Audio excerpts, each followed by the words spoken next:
Big pass வந்து நேற்று இன்னொரு சம்பவமும் பண்ணியிருந்தாரு. தலை அப்படின்ற போட்டிக்கு எந்த மாதிரியான விஷயங்கள் இருக்கும், என்னென்ன நடக்கும் அப்படின்ட்டு புதுசாக ஒரு விஷயத்த உள்ளே கொண்டு வந்தார்.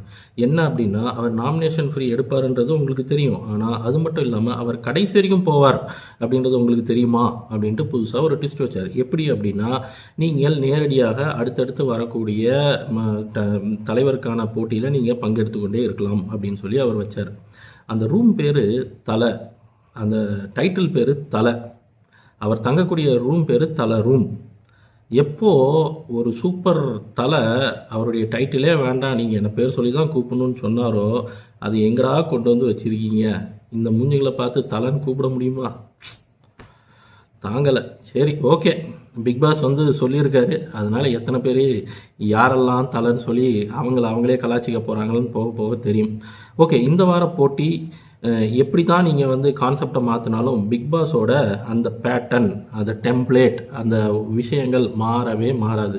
உதாரணத்துக்கு இப்போ அவங்க கொடுத்த பால் பொங்குற போட்டி, இதை நீங்கள் எப்படி தான் நீங்கள் வந்து மாற்றணும்னு நினச்சாலும் பிக் பாஸ் வந்து மாற்றவே மாட்டார்.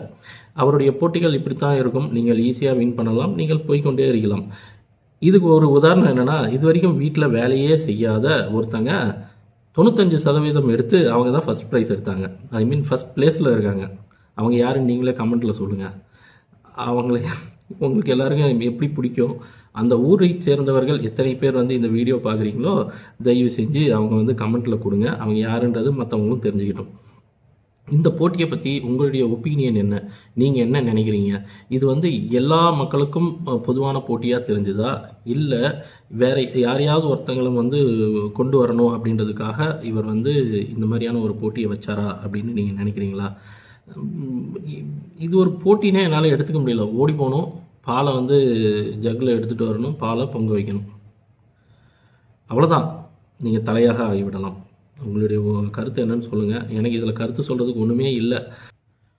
தலை 10 தடவை நீங்களே சொல்லிக்கிங்க, நானும் தலையாயிடுவேன்ட்டு. பாலை நீங்கள் வீட்டில் பொங்க வச்சு பாருங்களேன், எவ்வளோ கஷ்டம்னு உங்களுக்கு தெரியும். அப்படி தானே நீங்கள் யோசிக்கிறீங்க? நானும் அப்படி தான் யோசிக்கிறேன். டெய்லி டீ போடும்போது பொங்குது இல்லையா, வடியுது. இதில் என்னையா விளிம்பு வரைக்கும் கொண்டு வரதெல்லாம் ஒரு சாதாரண விஷயமா நீங்கள் எதிர்பார்க்கலாம், நினைக்கலாம். அதில் உள்ள அந்த நுணுக்கங்கள், பாலை அந்த வைக்கும்போது போட்டியில் அங்கே பேசுவாங்க தெரியுமா, ஐயோ பால் அதிகமாக இருந்தால் அது சீக்கிரம் பொங்காது, பால் கம்மியாக இருந்தால் சீக்கிரம் பொங்கும், ஏதோ இடிக்குது இல்லை. சரி, இதில் வந்து அன்லக்கி பீப்புள் யார் அப்படின்னா, அந்த டீலக்ஸ் அப்படின்னு சொல்லி உள்ளே உட்கார வச்சுருக்காங்க தெரியுமா, அவங்க தான் அன்லக்கி பீப்புள். அவங்களால பார்ட்டிசிபேட் பண்ணவே முடியாது. பார்ட்டிசிபேட் பண்ணோன்னா ஏதாவது தப்பு பண்ணிவிட்டு அந்த வீட்டிலேருந்து வெளியில் வந்து இங்கே இருக்கிற லீடரை உள்ளே தூக்கி போட்டுற வேண்டியது தான். அடுத்தது அவர் வரமாட்டார்ல, இனி அவர் எப்படி வர முடியும்? அப்படி தானே. இது வரைக்கும் அவர் டீலக்ஸ் வீட்டுக்கு ஒரு தலைவர் போகலாமா போகக்கூடாதா, தலைவர் பதவியில் இருக்கிற டீலக்ஸுக்கு போகலாமான்னு இது வரைக்கும் எங்கேயும் சொன்ன மாதிரி எனக்கு தெரியலை. ஒருவேளை அதை பற்றி உங்களுக்கு ஏதாவது ஐடியா இருந்ததுன்னா சொல்லுங்கள்.